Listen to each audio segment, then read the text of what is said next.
Hey guys, and welcome back to my channel. So today I thought I would go over a few postpartum essentials. I'm a mum of 4, so I've quite a bit of experience and I kind of know what you're going to use, what you won't use.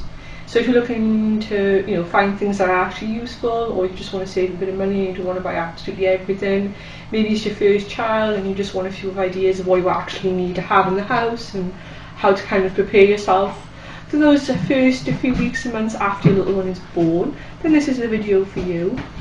Hello. So my toddler is just running around with a chocolate biscuit and playing in the garden. Hello. Do you want to see? Want to say hi? Say hi. Bless her. Kisses, that's sweet. So I thought I would take the spare 5 seconds to share this with you. So I would say the main thing you want to have stocked up in each of your bathrooms is obviously maternity pads. I would go for the Boots organic ones. They're about 50p extra, but they're really soft and kind to your nether region.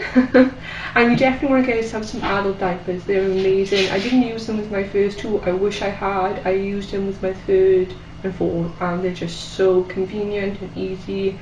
And it makes you feel really secure because you do bleed quite heavily, especially after your first. So I would highly recommend having like both. So I would use like the adult diaper as basically underwear and then put maternity pads in it, and it was like the most secure way, especially when you start going out and about. You do bleed for quite a while. I'd say about 6 to 8 weeks. Obviously everyone's different, so yeah, it's really good to have plenty of those in stock. So I did use those for the first few weeks, and then I went to period underwear and sanitary towels, whichever ones you prefer to find. And having period underwear is also really helpful. They do like a pack free in Primark, and it's quite reasonable. I forget how much it is. I think it's about £15, and they're really nice and they wash up well too. So I would say, depending on if you live in a house or flat, if you have quite a big home and you've got many bathrooms, I would have like a little basket or a drawer or whatever you've got of essentials. So if you're breastfeeding, breast pads, I would say if you're not planning to breastfeed, I wouldn't buy them until the baby's born, because I bought so many and I've given them all away to like my local maternity ward, basically, to like a birthing centre, because I didn't even open the box. So I wouldn't buy those until the baby's born. Or what you could do if you want to feel prepared and just have that peace of mind is buy the disposable ones, because then you can use them to remove things like makeup and things. So you have another use for those, whereas like if you buy the disposable ones, if you don't end up needing them, you've got no other use for them.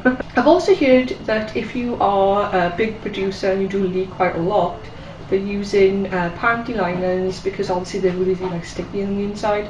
Using panty liners in your bra is really helpful. I never had that issue. So yeah, I would say having like a basket or a drawer or whatever with everything you need in it. So your maternity towels, your adult diapers, breast pads if you plan to use them, and obviously spits for Brits, everything like that is very popular at the moment. But I would say you don't really need to buy stuff like that. You can get distilled witch hazel, which is actually the ingredient in there that's going to soothe you. You can buy that for like literally £3 on Amazon, so don't feel like you have to spend loads of money. I'm sure they're all very good, but I've literally never used them. And after my first daughter, I did have quite bad tear, and I had quite a few stitches, and it was very tender. And I found like putting the witch hazel, like a few drops on my pad, really soothed me. But I wouldn't say you need to like buy all these different things. I think keeping it simple is probably the best thing you can do. Sorry about that, mum life. But yeah, keeping it simple is probably going to be the best. You don't want to like interfere with the healing process too much, and yeah, some witch hazel and paracetamol is fine. So I would have a really good soft paracetamol. I took it like religiously for about 2 weeks after I had a little one. It really helps keep things under control. And I would say the main thing you need, if you have it available, is an extra pair of hands. So your mum, your sister-in-law, your mother-in-law, your sister, your cousin, your best friend, whoever it's going to be. If your partner's going to be going back to work quite early, which sadly most men tend to do because paternity leave is shocking, then I would recommend having an extra pair of hands. But if you don't, there are so many videos out there that teach you like hacks and tricks with little ones, so be sure to research that. I would have like plenty of freezer meals. Make sure you've got like a food shop in, so that you're not like worrying about like not having essentials, just after having a little one. If it's your first, all you're going to want to do is sit on the sofa and cuddle them. You will not be putting them down, trust me. So you won't be doing much. And if you've got like toddler or other children and you need to be up and about, the last thing you want to worry about is not having like milk and bread, you know. So just make sure you like on top of your essentials and then you have everything that you need. It's better to be overprepared than underprepared, definitely. Comfortable clothing is also probably a wise decision. You will not be straight back in your jeans. And I would say other than that, that's pretty much all you really need. I wouldn't say you really need to make it overcomplicated at all. I would just get the basics, and then if you need something, you can just order it on Amazon and get it the next day. You're not going to run out of anything desperate, you know. As long as you've got plenty of pads, you've got plenty of black underwear, your period underwears, your adult diapers. That's really all you need, I would say, and your paracetamol, that's essential.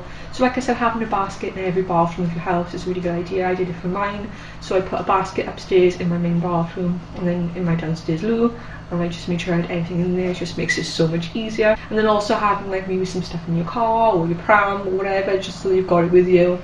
Because when you've got a newborn, your head is like really fuzzy. Obviously, you're not going to be sleeping much, so it's really handy just to have everything ready to go. You can just grab it and take it with you. And then as for like my personal experiences, so my first, I have 4 daughters. So my first daughter, I had stitches, and it did take a little bit longer to actually heal and feel comfortable down there and back to a reasonable normality. I think it was about 6 or 7 weeks, and then I finally felt more normal in that area. It was quite tender, but like I said, staying on top of like pain relief is a really good idea, and definitely like taking things easy. Just remember the housework can wait, but then being little you can't get that back. So my first experience was the hardest. Obviously I didn't know what to expect, and then I was quite tender because I had stitches, and when you're a new parent you're kind of all consumed by this little one, and yeah, so your first time round is definitely like the learning curve, and then as you have more, obviously you can't just sit there and cuddle them, you have to get on. So I would say just pace yourself, you know, don't worry about cleaning your whole house, just do what you've got to do to get through it really. And then my subsequent children, I definitely bled a lot less. After I had my first daughter, so you will have quite a heavy period after you have a little one, and it does last for about anything up to 2 months really, but I definitely bled the heaviest with my first, and then my second was quite heavy. But my other 2 children, there is quite an age gap. So my oldest is 18, and I have a 14-year-old, a 2-year-old, and a little one who is 3 months. And the younger 2 I definitely bled less, but that could also be an age thing. So yeah, because when I had my first 2 little ones I was in my 20s, and having my other 2 little ones I was in my late 30s. So they do say that, you know, obviously natural womanhood, your periods do get lighter anyway, so that could play into it. So, you know, just be prepared for quite a heavy blood loss afterwards. And I would say, you know, obviously with having, you know, your 3rd, your 4th, you do have a lot of other stuff going on, so you really need to like make sure you prioritise getting rest over doing things like housework. Obviously there's certain things you have to get done, but other than like loading the dishwasher and doing washing, I just chilled out, I let it get dusty, I let it get messy, and I just relaxed, because you need that time to heal. So rest is definitely something that you need to prioritise.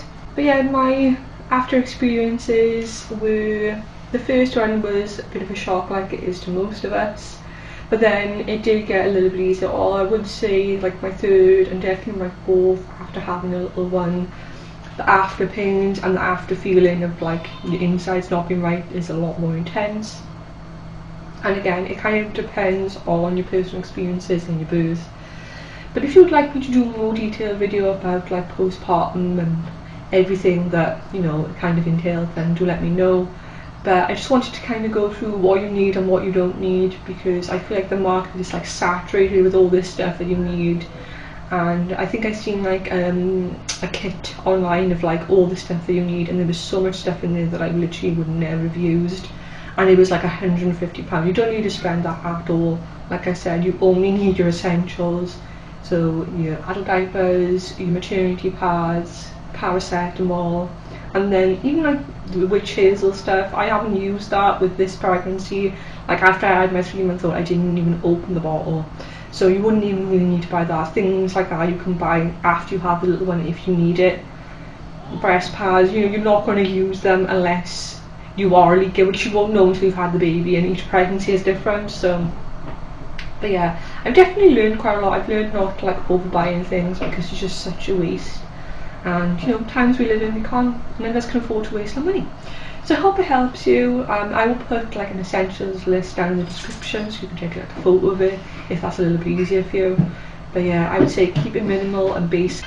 Oh, thank you. I have another video that I made quite a while ago about like the minimal essentials that you need after you have a little one, so I'll link that in the end card to you guys. But yeah, you don't really need very much, I've got to be honest, and there's no need to like overbuy.